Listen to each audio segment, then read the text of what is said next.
Welcome to NTD News Today. I'm Chris Beers. Here are today's top stories.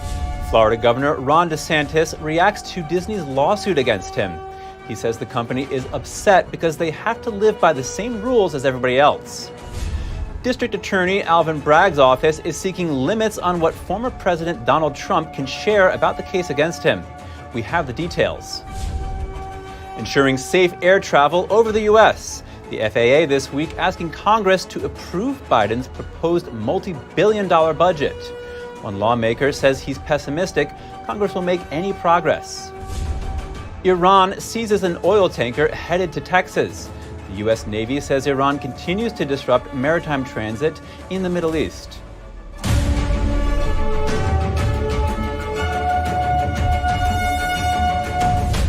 Iran seized an oil-carrying ship that was headed to Texas. The U.S. Navy reported the ship was in the Gulf of Oman after leaving Kuwait. The vessel did not. The Navy's announcement said the vessel had Marshall Islands flags and was seized by Iran's Islamic Revolutionary Guard Corps Navy. An update on Twitter says the vessel was instead seized by Iran's Navy. The vessel was transiting international waters. The announcement also says this is the fifth commercial vessel Iran has illegally seized in the Middle East waters. The statement added that Iran continues to harass vessels and interfere with maritime rights. It says the actions are a threat to maritime security and the global economy. Florida Governor Ron DeSantis is speaking out on Disney's lawsuit against him. He described it as a political move that lacks merit. NTD's Daniel Monahan brings us more. The lawsuit by Disney is the latest move in a long-running dispute. The conflict centers around DeSantis' efforts to revoke the company's special legal and economic privileges. Giving companies their own governments, that is not what a free market is all about, last I checked. The company had near total operational autonomy in the district where Disney World is located. DeSantis says companies like Universal and SeaWorld have been treated much differently. And so they're upset because they're actually having to live by the same rules as everybody else. The Florida governor says they don't want to pay the same taxes or have proper oversight. But DeSantis says every other Floridian is subject to that type of oversight. Disney sued DeSantis on April 26th. It accuses his administration of, quote, weaponizing its power to inflict political punishment on the company. Disney says that is due to its opposition to the Florida governor's parental rights and education legislation. The law banned instruction of gender identity and sexual orientation in public schools for kindergarten through third grade. And I will say a lot of Floridians were upset, particularly parents, that they really went so headstrong into trying to get the sexualization of the curriculum into the elementary schools. The day DeSantis signed the bill, Disney issued a statement saying it was the company's objective to have it repealed. Disney says DeSantis is using the state government to punish a company for voicing an opinion that should be protected by free speech rights. Columbia University's Robert Cohen says DeSantis' criticism of the Democratic Party's extreme liberalism is very important to him. It's turned into, for the moment, a two-candidate race here, and there's DeSantis on the sideline, basically having a fight with Mickey Mouse. Meanwhile, Republican presidential candidate Nikki Haley waded into the conflict, inviting Disney to move its operations to South Carolina, where she was once governor. Daniel Monahan, NTD News. Prosecutors from District Attorney Alvin Bragg's office want restrictions placed on former President Donald Trump.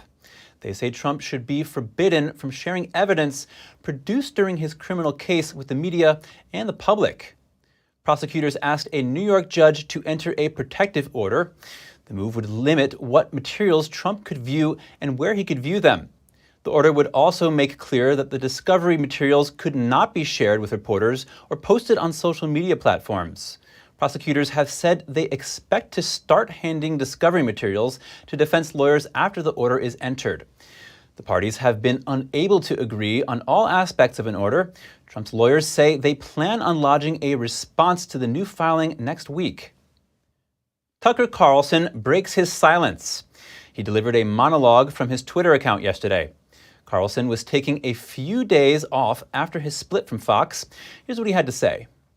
The undeniably big topics, the ones that will define our future, get virtually no discussion at all. War, civil liberties, emerging science, demographic change, corporate power, natural resources. When was the last time you heard a legitimate debate about any of those issues?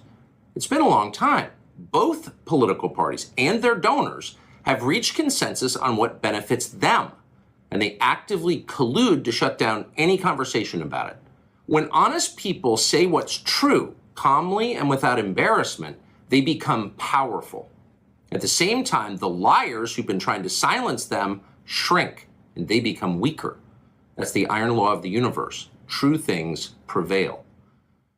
Carlson says meaningful debate is not permitted in American media, and that he feels like the U.S. is starting to look like a one-party state. He ended his monologue by asking, "Where can you still find Americans saying true things?" Twitter owner Elon Musk suggested Carlson take advantage of Twitter's new monetization features earlier this week. Musk says Twitter's subscription service allows content creators to prosper while not applying censorship that goes beyond the law. Fox News' ratings plummeted this week in Tucker Carlson's former time slot. According to Nielsen, Carlson used to generate over 3 million viewers per night. But in the 8 p.m. hour on Monday, the new Fox News Tonight drew only 2.6 million viewers, 20% less than before. Tuesday's ratings came in even lower at half the original figure. Meanwhile, Fox Corporation shares have tumbled 3.75% in the last 5 days. Air traffic control towers across the country are severely understaffed, causing problems for air travel. Now the FAA is asking lawmakers to approve President Biden's proposed funding to guarantee safe flying conditions. Here are the highlights of this week's budget hearing. Safety is not free. Acting FAA Administrator Billy Nolan on Wednesday reminded lawmakers of 10 dangerous situations that occurred in U.S. airspace so far this year. The recent close calls remind us that safety requires continuous, predictable, and robust funding. He went on to say the FAA needs the funding laid out by President Biden in his budget proposal for fiscal year 2024. Biden requests nearly $20 billion to operate and enhance the airspace system. The FAA is straining to meet increased demand for air travel. It comes at a time when its air traffic control towers nationwide are already understaffed, some more than others. Senator Ted Cruz wrote in a letter to DOT Secretary Pete Buttigieg that the Air Traffic Control Center in New York is only at 54%, far below the national average of 81%. This takes its toll on what's supposed to be planned and organized air travel. During some of the more frustrating times, I had someone say, I don't feel like I'm buying a ticket, I feel like I'm buying a chance. The congressman pointed out that cancellations and delays have already been rising, and now air travel is projected to further increase. Nolan agrees, saying without rapid funding for more personnel and other improvements, the public will likely face more disruptions. We expect air traffic will meet or exceed pre-pandemic levels this year, and we don't see that slowing down.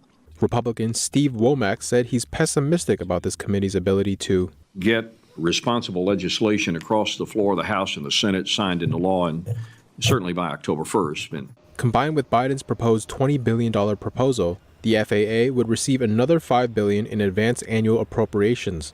This brings the FAA's total funding request to nearly $25 billion. Talk show host Jerry Springer died today at the age of 79. Springer's publicist confirmed the news this morning. The controversial host is best known for his raucous TV talk show, The Jerry Springer Show. It came out in 1991 and ran for 27 years. At its peak, its rating beat those of The Oprah Winfrey Show, but it was considered a symbol of lowbrow TV featuring bickering, profanity, and dysfunctional families. Springer called it escapist entertainment, while others argued the show led to a decline in American social values. Springer served as mayor of Cincinnati from 1977 to 78. When we come back, sales of ultra-light beer have been skyrocketing. The company launched less than 2 weeks ago and is expected to hit $1 million in sales.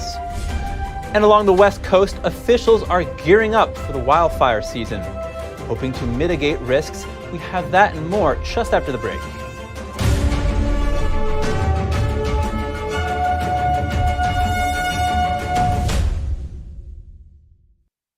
House Republicans passed their debt bill last night.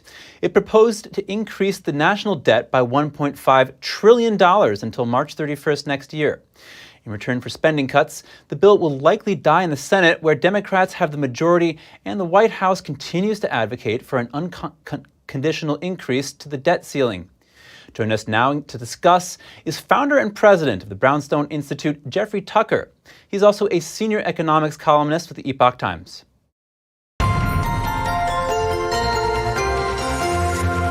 Jeffrey Tucker, thank you for joining us. Such a pleasure. Thank you. Yep. So do you think there's a need to increase the national debt ceiling, and or do you think there's another way forward?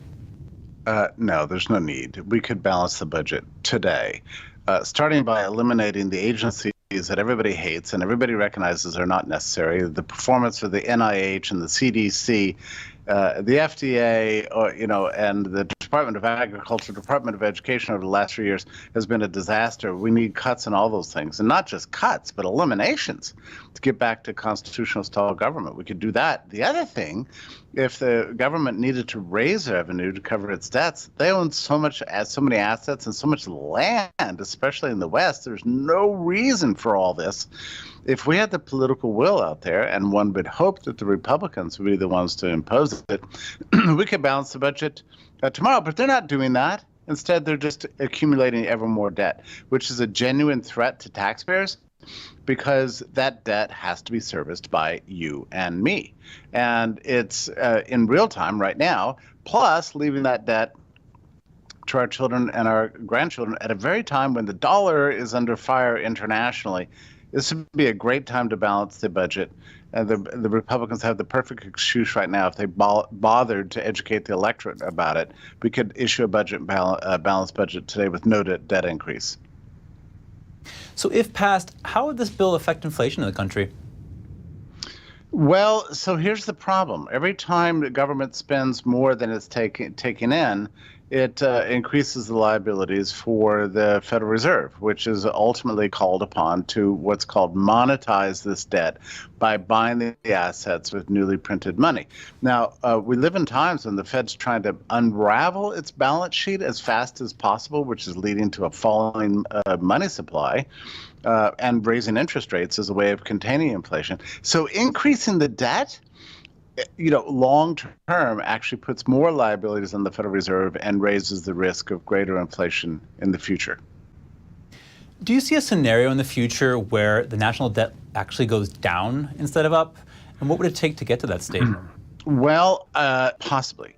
That could happen if there were a big change in public sentiment towards government. That's already sort of happening. But then the political parties have to respond to it. Our elected leaders need to carry our wishes to Washington and genuinely cut. Now, cutting the budget is never in anybody's particular political interest. This is the problem. These guys get reelected by passing out more money to their constituents, not by cutting it off. So this is a major problem, but I never give up hope. I think that someday we'll arrive at a point where there's going to be a political will to cut the budget, and that may come after a big financial crisis. We're already starting to see that develop on several ends here, with the dollar now under threat internationally. That could end up devaluing the rating status of the U.S. bonds. That could have a profound effect. And if the banking system keeps being unstable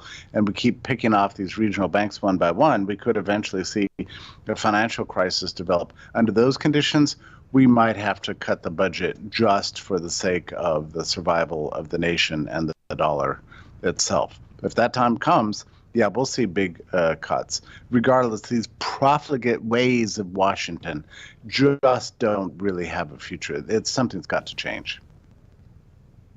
Jeffrey Tucker, senior economics columnist for the Epoch Times and president of the Brownstone Institute, thank you for your time. Such a pleasure. Thank you. A product called Conservative Dad's Ultra-Right Beer is expected to surpass $1 million in sales since launching in mid-April. The company took off following the backlash and boycott of Bud Light. The $1 million mark is fast approaching after only being in business for less than 2 weeks. Retail sales of Bud Light have crashed as people boycott the beverage, following the brand's partnership with transgender activist Dylan Mulvaney. Ultra-right CEO Seth Weathers told Fox Business his company is more than a beer company. It's a movement of people who are speaking up and saying no. The company promotes its beer as being made with only 4 ingredients, 110 calories, and, quote, 100% woke-free. Moving on now, the Biden administration is challenging Tennessee's new law banning cross-sex drugs and procedures for children. The Department of Justice filed a lawsuit yesterday. The DOJ asked the court to issue an immediate order to stop the bill from going into effect on July 1st. The law bans health providers from performing cross-sex medical procedures on minors. It also bans them from prescribing hormone treatments and puberty blockers for gender transitioning. Lawmakers have argued that the law is needed to protect the health and welfare of children. They say cross-sex procedures could lead to children becoming sterile or worsen mental health issues. The DOJ argues that the law violates the 14th Amendment's Equal Protection Clause. North Dakota also has a stricter law now. The state will now only let people use bathrooms, lockers, and showers that correspond to their sex at birth. The restriction applies to dorms at state-run colleges and universities, prisons and correctional facilities for youth and adults. Those who wish to use other bathrooms and showers, including people identifying as transgender or gender nonconforming, will need to get permission from the facility. The bill overwhelmingly passed the state legislature with majorities large enough to overcome a governor's veto. North Dakota becomes the 8th state to have this kind of law. A week ago, the state also passed a law that makes it a crime to conduct cross-sex procedures or prescribe puberty blockers for minors. The Biden administration continues to face scrutiny over the crisis at the southern border. Witnesses spoke out on the exploitation of unaccompanied children at a House hearing yesterday. Here's the summary. Tara Rodas is a whistleblower from the Health and Human Services Department. She testified at Wednesday's hearing that she discovered the abuse when volunteering at an emergency intake site in California. I thought I was going to help place children in loving homes. Instead, I discovered that children are being trafficked through a sophisticated network that begins with recruiting in home country, smuggling to the U.S. border, and ends when ORR delivers a child to a sponsor. Some sponsors are criminals and traffickers and members of transnational criminal organizations. Some sponsors view children as commodities and assets to be used for earning income. This is why we are witnessing an explosion of labor trafficking.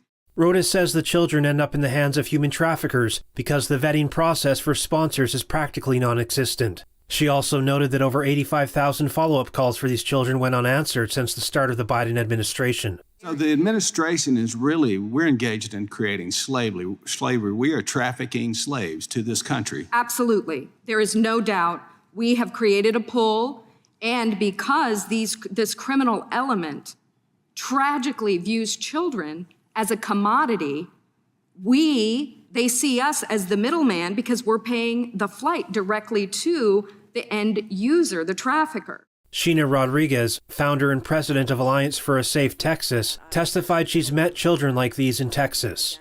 They come with these small little pieces of paper with handwritten numbers on them. They're told, from what they tell me, of who their sponsors are going to be, that this is a lot of them is their tío, like their uncle, their mother, or their father that they've never met. Lawmakers from both parties acknowledged the seriousness of the issue and vowed to look for solutions. You can watch the full hearing on NTD News at ntd.com.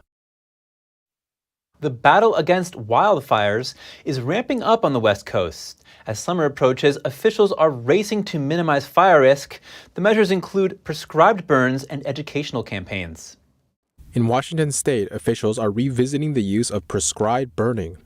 The state dropped this measure about 2 decades ago over concerns of poor air quality. Prescribed fire isn't bad and isn't dangerous. We actually need more of it on the landscape, and we need to be bringing fire in under our terms and at the right times. Otherwise, nature will, and we're going to have troubles. In a county close to the Idaho state border, a group of about 50 firefighters gathered to burn dry wood and debris. These are substances that help further fuel wildfires. The area has been the focus of prescribed burns since late last year. But such a practice is often hampered by weather conditions like rainfall and high humidity.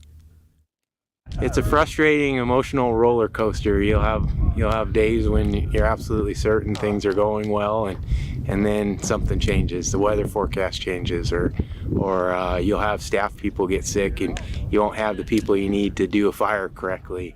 During a recent visit to California's capital region, U.S. Fire Administrator Dr. Lori Moore Merrill outlined the need to keep informing the public about protecting their homes. So it's important that people make sure there's space between that vegetative fuel and their homes, because once we have a wildfire, embers move quickly, and if it's a wind-driven wildfire, then it will ignite. That vegetation will burn very quickly, and it will spread the fire very quickly. It's important that we have that defensible space, or where we can stop the fire before it reaches your home. Officials advise residents to take steps now to make sure their homes and neighborhoods are more resilient to fire. Rats get a bad rap, but they're on a mission to change their reputation. At the San Diego Zoo, they're being trained to sniff out illegal items like landmines and trafficked wildlife. NTD's Andrew Thomas has this report. This is Runa. She's not your average rodent. The African giant pouched rat is a resident here at the San Diego Zoo, and she's doing her best to counter the prejudice against her species. Officials are using her keen sense of smell for search and rescue, disease detection, and contraband. So rats are smaller, more compact. They are lighter, so they can get into smaller spaces too. So they might even be able to just sniff a vent and tell if anything in like a cargo bin is something illegal, depending on what they're trained to detect. A team of African giant pouched rats spent a month at a port in Tanzania in March. Their mission? Detect smuggled timber and pangolins. There are a lot of different species, but pangolin are one of the most trafficked animals in the world, so pangolin scale could be something that they could detect. So anything that you can think of that might be trafficked. It could be everything from plants. We get a lot of illegally trafficked plants, reptiles, mammals, birds. African giant pouched rats also live longer than typical rats. The reason we're using African giant pouched rats is because they're very long-lived. So that means that when we are training them and we're investing all this time and effort into training them, they then still have a working lifespan ahead of them. For these working rodents, it's an opportunity to change the narrative. Andrew Thomas, NTD News. Coming up, a Grammy-winning Fugees rapper is convicted in federal court. He was charged with working on behalf of China and a Malaysian businessman to influence the U.S. government. And the White House promises to veto a bill on solar panels should it pass Congress. The bill would bring back certain tariffs that Biden has done away with. We'll have the details soon when we return.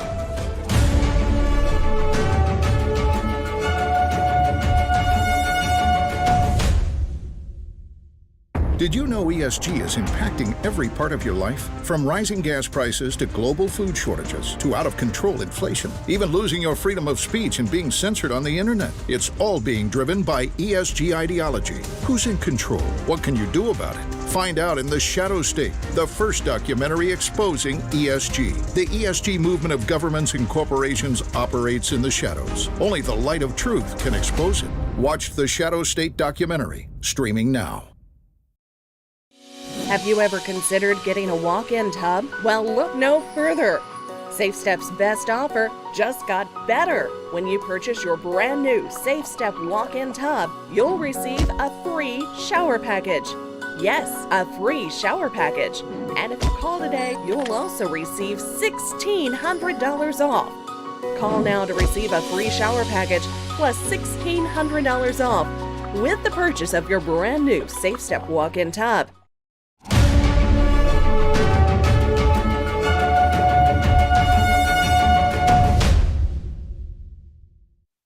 Welcome back. The South Korean president meets with business magnate Elon Musk in Washington. The two met to discuss investments in South Korea, including potential Tesla factories. Yuan wants more investment in his country. He touted South Korea as an ideal spot for Tesla to build a gigafactory. He cited the country's cutting-edge industrial robots and high-skilled workers. He also offered to provide tax benefits and other forms of support. The two met at Musk's request during President Yuan's 6-day visit to the U.S. Musk told Yuan that South Korea remains one of the top candidates for Tesla's gigafactories. South Korean news agency Yonhap said Musk is planning to visit South Korea when he has the opportunity. A Fugees rapper accused in multi-million-dollar political conspiracies that spanned 2 presidencies was convicted yesterday.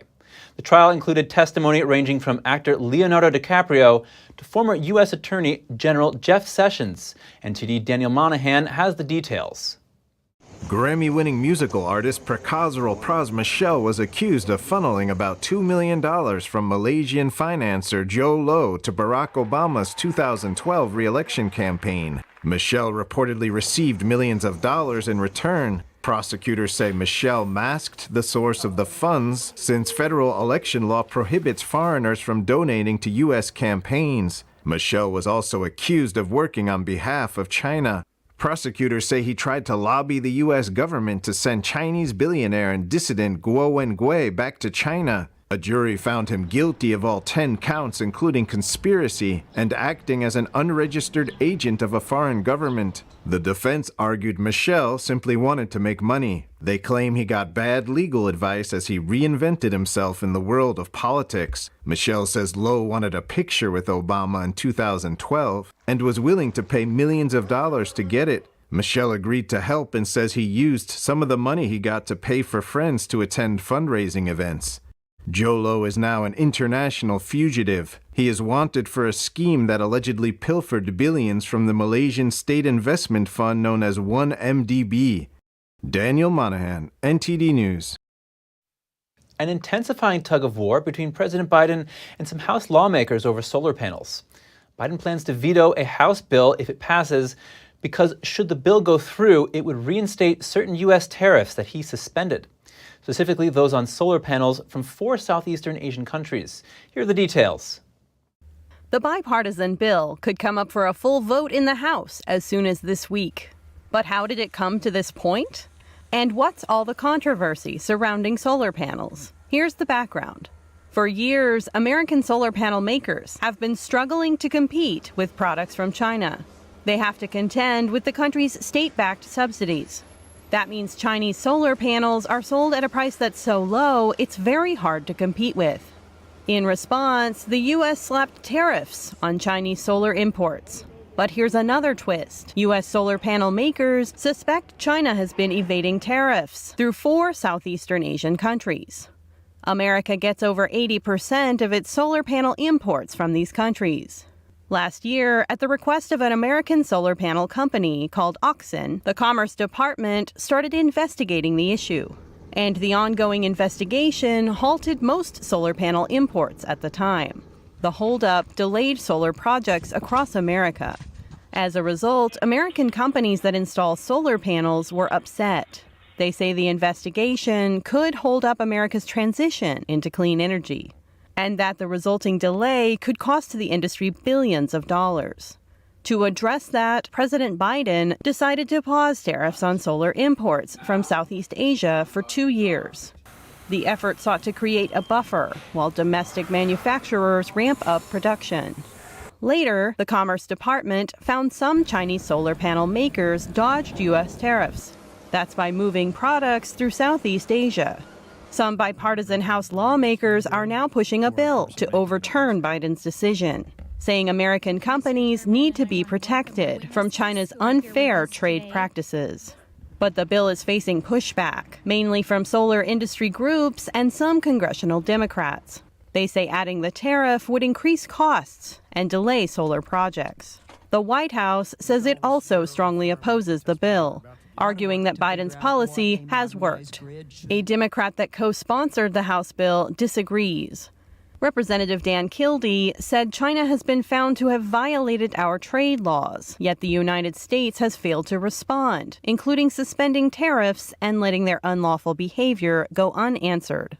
Zooming out, an analysis expects Chinese-controlled solar panel makers to sell more products in America, growing their market share to 45%, a 3% uptick. That prediction comes from PV Tech. Chinese solar panel makers are also eyeing certain U.S. subsidies meant for boosting domestic clean energy manufacturing. 3 Chinese solar panel makers are in the process of building plants in America. 1 in South Carolina, 1 in Ohio, and 1 in Arizona. Speaking of international trade, China's yuan is doing well. It overtook the dollar in this area for the first time ever in March.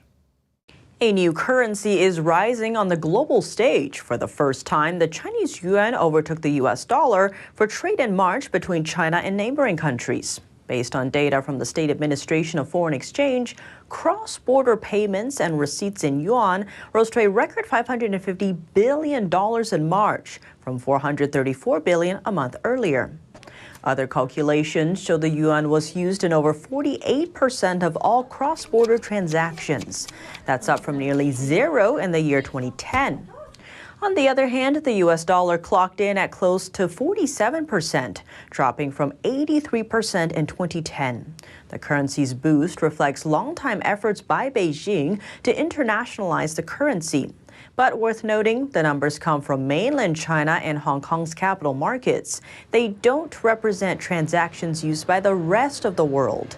Its use in global trade remains low, though it has shown steady increases. According to banking system Swift, the yuan's share in global payments saw little change at just over 2% in March. Swift data showed that the yuan's share of global currency transactions for trade finance rose to 4.5% in March. While the yuan is doing well, the Chinese official set to attend the coronation of King Charles in the UK next month is raising eyebrows. He was a key player in the crackdown on pro-democracy protests in Hong Kong. Politico says Han Zheng, the recently appointed deputy to Chinese leader Xi Jinping, is expected to represent China at the celebrations on the 6th of May. His presence will likely anger the conservative members of parliament who are critical of the Chinese regime and fear that Prime Minister Rishi Sunak is too friendly towards Beijing. In 2019, Han proposed an extradition bill that could have potentially allowed Hong Kong suspects to be sent to China for trial. The bill triggered widespread pro-democracy protests lasting 13 weeks. It was withdrawn, but China imposed a national security law in 2020, making it easier to prosecute protesters. And if you have any news tips or feedback for the show, don't hesitate to email us at news.today@ntd.com. Coming up, Poland finds something being called a military object in a forest. The object is sparking worries that the Ukraine war is creeping over the border again. And in Russia, KFC locations reopen under a new name after KFC's parent company finalizes its exit from the country. More shortly here on NTD News Today.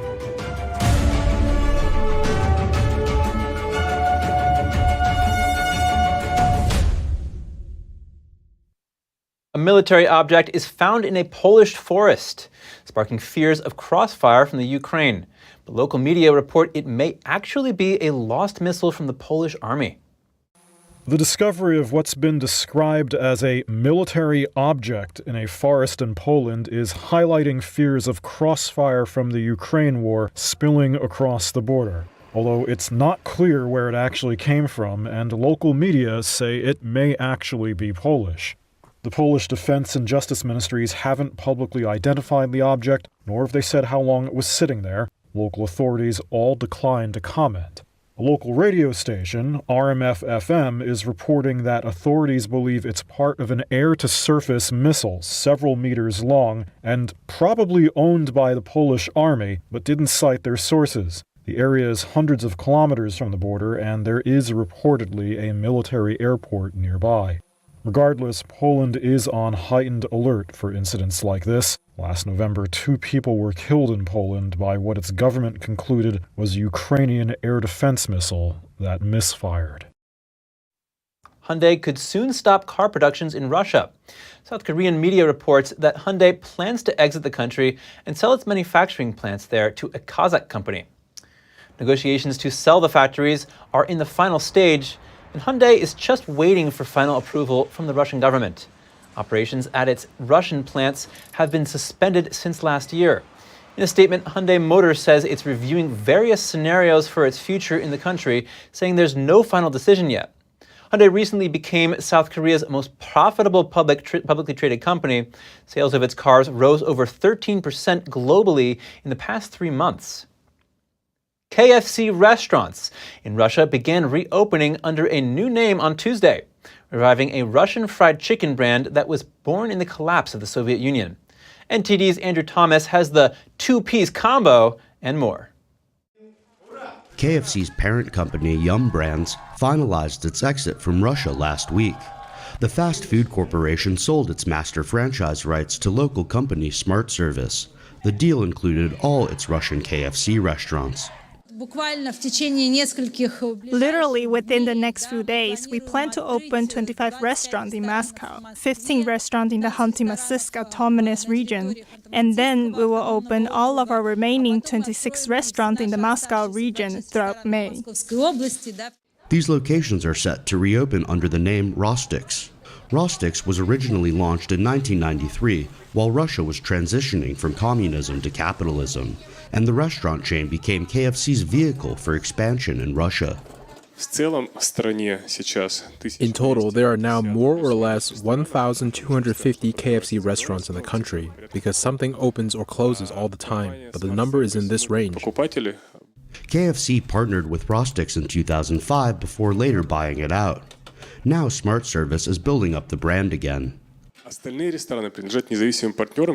The remaining restaurants are owned by independent partners who are franchise members. You said the Rostix network. This is not entirely correct because now the overwhelming majority of the network is KFC. Our task is to encourage our partners to move over to Rostix. The revamp mirrors that of former McDonald's restaurants. A local licensee took over those locations last summer and rebranded as Vkusno and Tocha, or Tasty and That's It. But the menu is unchanged. All the recipes in our menu are being kept the same. If you go and look now at the technology and the dishes that we prepare, they repeat the KFC menu one for one. And this is a big plus, because as part of our agreement with Yum Brands, we support 2 franchises with the same recipes. Rostix plans to rebrand all its KFC locations in 18 months. Andrew Thomas, NTD News. When we come back, Chileans worry about growing violence in the country. Now citizens are arming themselves in response to the crime surge. And a dog-like robot helps Paris metro inspectors repair the 100-year-old railroad network. Find out what jobs it can do and more when we return.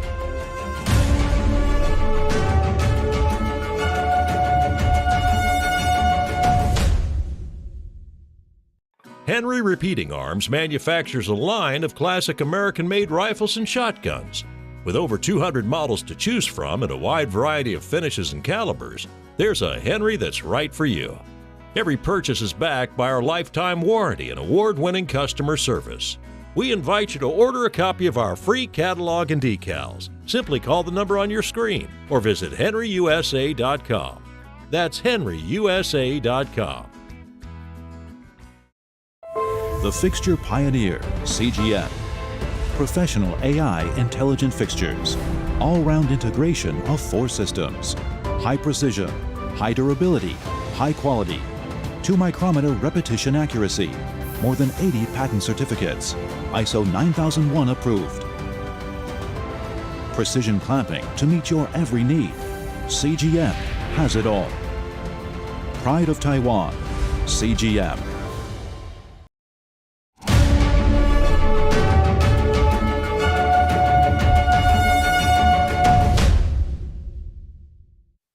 Welcome back.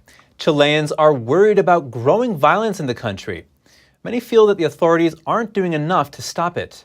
NTD's Andrew Thomas has more on violent crime in the South American nation. Javiera Castillo's pickup truck was stolen at gunpoint outside her Santiago home last June. Since then, she and her partner have been learning to shoot a pistol. That way, they can protect themselves if it happens again. Here, we are taught to use guns, also theory. As we have been taking classes and training, we have improved our aim, handling, how to hold it. We are losing some of that fear. Before I was terrified. When the robbery happened, they aimed at us. We didn't want to leave the house. According to government data, homicides jumped by nearly a third in 2022. Aggravated robberies were up 63%. Kidnappings rose 77%, the highest number on record. Statistically, car theft has significantly increased in Chile. Blocking a driver's path and going to victims' homes nowadays are regrettably exclusive to Chile. Authorities say an influx of guns and organized crime have contributed to the surge. This has led citizens and businesses to arm themselves. Chileans don't want violence. In spite of such a majority and unanimous position in Chile, the truth is that the data shows that recently, violent crime has increased year by year. According to the Ministry of Defense, the number of new gun registrations has reached its highest level since 2009. There has also been a growing demand for armored vehicles. From 2020 to 2023, we have grown fast. We started with few vehicles in the beginning, and the rise in violence has progressively increased the amount of fire in the streets in Chile. It's difficult to think this will end soon. Therefore, our clients look for ways to protect themselves, their families, or their workers. A March Ipsos poll of 29 countries showed Chileans tied with South Africans as the most worried about crime. Chile spent the previous 6 months at the top. Andrew Thomas, NTD News. Germany is rolling out a cheap nationwide public transport ticket. Starting next month, the monthly pass is half the normal price at €49, or about $54. Chancellor Olaf Scholz hailed the ticket. The hope has come true that this would motivate many to buy the Germany ticket when we have such a simple, uniform, and easy-to-understand offer, and I'm very happy that this is the case. This is a real modernization project from Germany. Scholz said he was impressed by the number of people who had already bought a pass. He also touched on the topic of electric vehicles, adding that he sees the future of mobility as electric. He made the remarks during his visit to a public transport company in Berlin. The company is now running more than 200 electric buses. Scholz tried out the e-bus driving performance himself and was pleased with his first driving lesson. Millions of Parisians take the metro every day to get where they need to go. But the aging railroad network is causing some headaches. Fortunately, a new robo-canine is helping out. NTD's Andrew Thomas has more. Boston Dynamics' dog-like robot has a new job. It's helping Paris metro inspectors repair the 100-year-old regional railroad network. Well, it's fun. It reminds you of a big toy, but it's important that people don't see it as a toy, but as a work tool. It has to be a work tool in the same way as a flashlight, which allows us to see in a tunnel that isn't lit. Inspectors have given it a French name, Percival. Weighing around 90 pounds and at 3 feet tall, the robot is able to inspect hard-to-reach, hazardous areas. So there are work sites where you can't go into at all. Then there are work sites where we go into, but it's difficult and complicated and dangerous for the worker. And so we use this robot to be our eyes. Suddenly we will be able to send it far into the field and it will go and check. The Paris public transport operator bought the robot for around $110,000. They've identified almost 100 civil works for Percival to inspect, including 8 miles of cramped tunnels. The metro network in Paris transports 16 million people daily. Before Percival, either we didn't go into the risky tunnels or we were going, but putting the workers' health at risk. So thanks to Percival, we can go. The operator plans to add an autonomous laser scanning module to perform surveys underground. Andrew Thomas, NTD News. New York fire and police departments showed off new technology designed to save lives. Officials demonstrated the fire department's robotic dog, which can hear victims and send information back to emergency responders. The robot dog can walk, sit, and stand up by itself when it gets knocked over. Its primary function is for hazmat situations, but it can also navigate and help with building collapses. 2 different types of drones were also part of the demonstration. The drones are used to gather information to give a real-time picture of the stability of a structure. The new technology will be used in limited circumstances when first responders need extra legs and eyes during a mission. Coming up, traces of a carcinogen in a popular brand of instant noodles. Consumers in Indonesia and Malaysia are cautious. And the popularity of genetic tests for Alzheimer's disease is rising. But what do you do if you detect a risk but can't afford treatment? More in just a moment here on NTD News Today.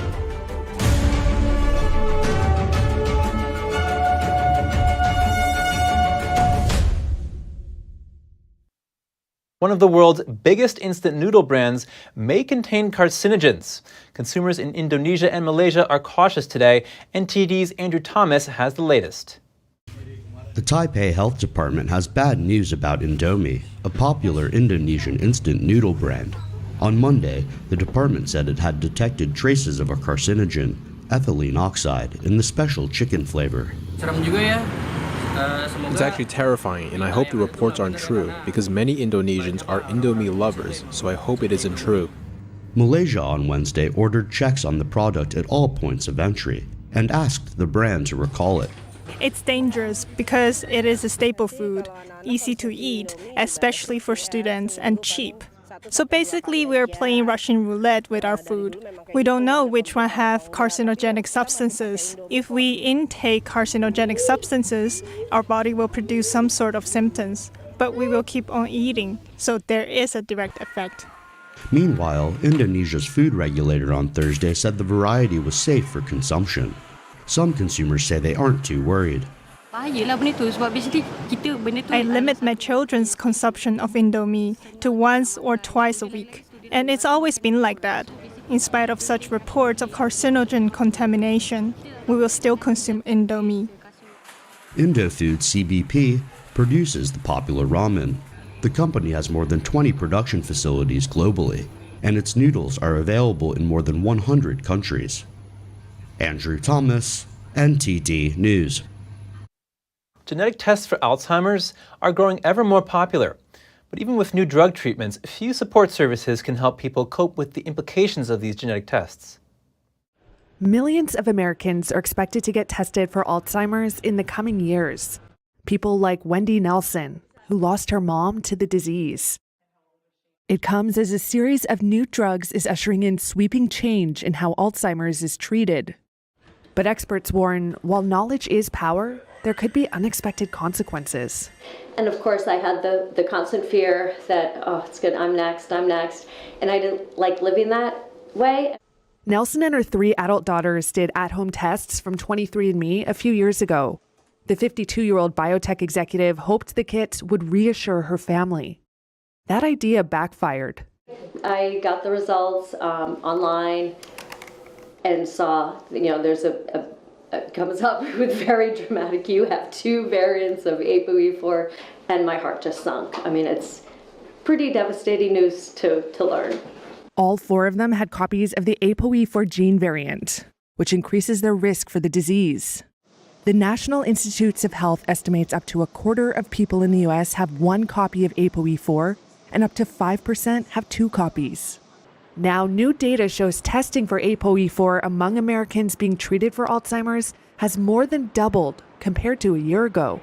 That's according to an exclusive analysis of medical records for Reuters by health data firm Truveta. With each copy of the ApoE4 that you have, whether if you have 1 copy or you happen to have 2 copies, that not only increases your risk of developing Alzheimer's disease in later life, you tend to develop at a slightly younger age. I will caution that just because you have 1 or 2 copies of ApoE4 does not mean you will, with 100% certainty, develop Alzheimer's disease. It just increases your risk. The testing increase is being driven by new treatments that promise to slow the progression of the disease. Leqembi, for one, which was shown to reduce the rate of cognitive decline by 27% in patients with mild Alzheimer's. But it costs more than $25,000 a year, and right now, mostly isn't covered by Medicare. Another drug from Eli Lilly is in clinical trials. They both can cause swelling and microbleeds in the brain. Still, the drugs are seen as a stepping stone to even more effective treatments in the future. But there's also the question of what happens when you receive potentially life-altering news. Reuters spoke with more than a dozen neurologists and genetic counselors who say there isn't enough support, such as explaining the tests and helping patients navigate all potential psychological, medical, financial, and legal obstacles. It's also important to think about financial considerations and life planning. For instance, if you haven't yet purchased long-term care insurance and you're thinking about it, you may want to purchase that before you learn your results because it could influence your ability to obtain coverage. Nelson's risk of developing Alzheimer's is up to 12 times higher than someone without the variant. Except I can't find one that fits in your... She says if treatment fails, she's opting for legal euthanasia. Oh my God. But at the moment, she's working her way through a bucket list of trips. Maybe a couple years ago, I might have put it off a little longer. Though there you have to be real athletically in shape too, so maybe you don't want to put it off too long anyway. But that's just an example. I did Machu Picchu in the fall. I just did Kilimanjaro, and I'm looking for the next bigger mountain. So I might do, I don't know, K2 base camp trek or something like that next. The American Heart Association has named the DASH diet as the best for heart health. DASH stands for Dietary Approaches to Stop Hypertension. It aligned 100% with the AHA's goals for heart-healthy eating. The pescatarian diet, which allows for dairy, eggs, fish, and other seafood, came in second with 92%. And the award-winning Mediterranean diet aligned 89%. It came in third mostly because it recommends a small glass of red wine each day and doesn't limit salt. Meanwhile, very low-carb diets and keto diets were in the bottom tier for heart-healthy eating patterns because they emphasized red meat, saturated fats, and limited fruit and vegetable intake. The American Heart Association made the rankings to help doctors get up to speed with nutrition. Antique horse-drawn carriages are back on the streets of Spain. A city in the south is hosting a traditional spring fair. Despite the heat, revelers put on flamenco dresses and other traditional costumes. They rode around the grounds on horseback and in carriages. The event dates back to a livestock fair in the 19th century. Later, it evolved into an annual social gathering. It's now one of Spain's most iconic festivals, bringing the fashionable traditions back to life. Morning and afternoon are the best times to see and be seen, while the evening is for dancing and revelry. The fair starts 2 weeks after Easter. This year it began last Sunday and ends on Friday. Thank you for tuning in today. If you'd like to share any news tips or feedback for the show, please feel free to email us at news.today@ntd.com. My name is Chris Beers, and you're watching NTD News, New York City.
Thanks for watching us on YouTube. Did you know YouTube only keeps selective videos on its platform? So if you want to make sure you get the full picture, just subscribe to our newsletter. Go to newsletter.ntd.com and sign up. It's free.